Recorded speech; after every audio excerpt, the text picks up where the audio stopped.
बिस्मिल्लाहिर्रहमानिर्रहीम। खातिन हज़रात, मैं हूँ अख्तर अब्बास और आप सबको मेरा सलाम पहुँचे। आज सुबह नमाज फ़जर के बाद मैं बहुत खुश था और मैंने अल्लाह से दुआ की, उसका बहुत ज़्यादा शुक्र अदा किया कि बहुत सालों से मैं सोचता था कि ऐसा मामूल बन जाए कि एक तो कुरान पाक पढ़ने का रेगुलर वक्त मिल जाए, नहीं मिल पाता था। और अल्हम्दुलिल्लाह पिछले कोई 1-2 सालों से अब मैंने अपने लिए, जैसे कुछ आप वजीफ़ा नहीं तय कर लेते, सुबह फ़जर के बाद मैं ज़रूर बैठता हूँ और बैठ के पढ़ता हूँ। अच्छा, ऐसे फ़जर के बाद और सूरत तय की है, ज़ोहर के बाद और है, असर के बाद और है, इशा मगरिब के बाद और है, इशा के बाद और है। तो फ़जर के बाद फिर पढ़ने के बाद इशराक़ का वक्त हो जाता है, तो 2 नफल उसके। इसके लिए आपको हैरत होगी कि अल्लाह के रसूल सल्लल्लाहु अलैहि वसल्लम की एक हदीस मैंने पढ़ी। आपने फरमाया कि जो वहीं बैठा इंतज़ार करता है सूरज उगने का और फिर वहाँ इशराक़ पड़ता है, तो उसको अल्लाह उम्र जितना सवाब देता है। अच्छा, अल्लाह उससे ज़्यादा दे दे, उससे कम दे दे, इट मेक्स नो डिफरेंस, पर अल्लाह को जो अच्छा लगता है, अल्लाह के रसूल को जो अच्छा लगता है, ज़रूर करना चाहिए। तो जब जब दिल में अगर आरज़ू हो तो कहीं ना कहीं वो पूरी हो ज़रूर जाती है। आज चूँकि थोड़ा वक्त ज़्यादा लग गया, तो हुआ ये कि मैं वहाँ से फिर सैर पे निकल खड़ा हुआ। तो जब मैं घर पहुँचा तो मेरी अहलिया और बेटी वो भी वॉक करते हुए आ रहे थे। पता चला कि ढूंढते हुए आ रहे हैं। उन्हें लगा कि 1 घंटा हो गया, सुबह 5 बजे गए हुए हैं, 6:30 बज गए, तो पहुँचे क्यों नहीं। तो इनफैक्ट मैंने कोट पहना हुआ था, मैं साथ ही वो ड्राई क्लीनर था उसको देने चला गया कि चलें ये भी साथ ही हो जाए। लेकिन मुझे यानी अच्छा लगा ये जेस्चर कि जो कंसर्न है वो ताज़ा रहना चाहिए। ये रिश्तों को खूबसूरत रखता है, ताज़ा रखता है, जवान रखता है। अच्छा जी, दूसरी बात, कल मैंने विज़िट किया डॉक्टर नौशीन साहबा का जो प्रोडक्शन यूनिट है, उसमें 3 चीज़ें मुसलसल बन रही होती हैं, यानी जो उनकी सबसे फेवरेट चीज़ें बिकती हैं ज़्यादा है। एक उनमें चूँकि अब सर्दियाँ हैं, सर्दियों में खूब सीरम बन रहे होते और वहाँ मुख्तलिफ़ तरह के ऑयल्स, और डॉक्टर साहब वो बिल्कुल तोल के चम्मच के साथ, और एक छोटी सी वेइंग मशीन है उससे तोल के, और फिर साथ जनाब सिरिंजों से उनको मिक्स किया जाता है। बहुत दिलचस्प वो होता है। उस वक्त मेरे पास रिकॉर्डिंग का सामान नहीं था, वरना आपको वो पूरा मंजर दिखाते।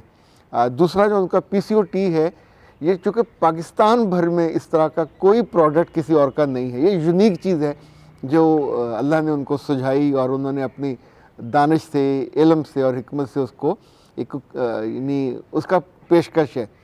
तीसरी चीज़ उनकी ओबेसिटी, ये भी चूँकि बहुत बिकती है और ये भी मुसलसल बन रही होती है।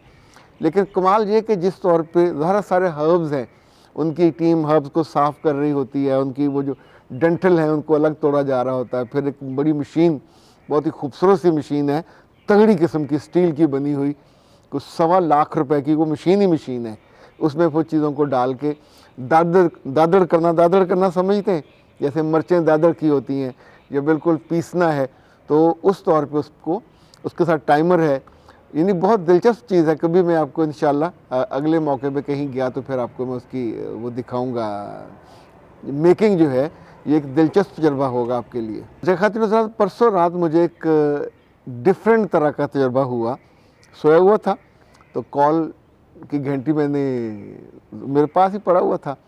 अच्छा, इत्तेफाक ये कि मैं दूसरे कमरे में रखना भूल गया, वरना आमतौर पे मेरा मामूल यही है कि मैं इसे दूर रखता हूँ रात को सोते हुए, ताकि सुकून से रहने दे। तो एक ख़ातून की आवाज़ थी और वो रो रही थी, आधी रात का वक्त हो, और उन्होंने रोते हुए जो गिला किया कि मैं अभी आपसे सेशन लेना चाहती हूँ। तो मैंने कहा दिन चढ़ लेने दे, कल ले लेने। कहा नहीं, मेरे मियाँ भी जाग गए हैं और वो भी चाहते हैं कि हमारी अभी काउंसलिंग हो जाए, कपल काउंसलिंग हो जाए, और मैं बहुत डिस्टर्ब हूँ, वो इतने डिस्टर्ब नहीं हैं। तो मैंने कहा कि आप वाकई सीरियस हैं, हम सुबह सुबह कर लेते हैं। अच्छा, हमारे और उनके वक्त का कुछ 6-7 घंटे का फ़र्क था। तो उन्होंने कहा जी मेरे इस वक्त हमारे यहाँ भी आधी रात है और मुझे अभी बात करनी है। फिर उन्होंने अपनी मियाँ से कहा, उन्होंने जो फ़ीस थी उसको ट्रांसफ़र किया। तो उसके बाद जो उनसे बात हुई, अच्छा वो जिसे कहते हैं ना खोदा पहाड़ और निकला, बिल्कुल ही नन्हा मुन्ना सा। पता ये चला कि दोनों जिस मुल्क में रहते हैं पाकिस्तान से बहुत दूर है, तो पाकिस्तान में उस साहब की जो पहली बेगम है वो रहती हैं। अब उन्हें ख़ातून को जो गुस्सा ये था कि इन्होंने एक मैसेज कहीं किया कि you are my wife forever. अच्छा, ये मैसेज ना तो इतना सुलगाने वाला था, ना को आग लगाने वाला, पर किसी भी खातून का कहीं कुछ पता नहीं होता कब उसका मूड बदल जाए और कब किस बात पे वो रोने लग जाए या हंसने लग जाए। तो मैंने उनसे कहा कि आपका मियाँ रहता कहाँ है? तो कहने लगी कि यहाँ। तो मैंने पूछा कि क्या वो रोज़ शाम को पाकिस्तान चला जाता है? कहने लगी नहीं, हम तो इतने साल से यहाँ अकेले हैं, ना सास, ना ससुर, ना नंद, ना देवर, ना जेठ। तो यानी they are living like a love birds. तो उन्होंने कहा जी इनकी जो बेगम है पहली वाली वो पाकिस्तान में है, ये उन्होंने उनको मैसेज क्यों किया, इस मैसेज ने। अच्छा, ऐसी सिर्फ ये नहीं है, ऐसी बहुत सारी ख़वातीन हैं जो नादानी की हद तक, हमाकत की हद तक इस तरह की बातें करती हैं जो लिटरली मर्दों को नहीं समझ आती।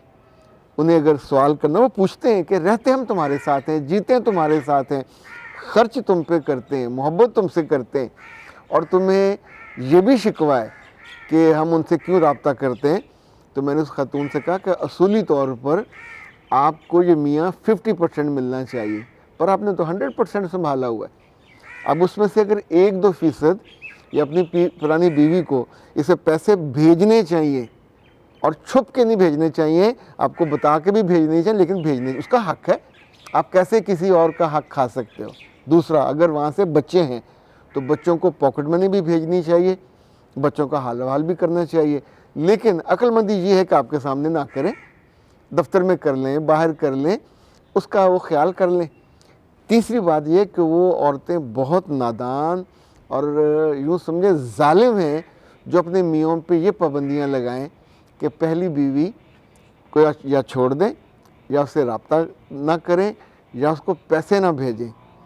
उसका मरना जीना, उसकी खुशी गम, ये कोई लव अफेयर नहीं है, ये ज़िंदगी है। It's responsibility of that person.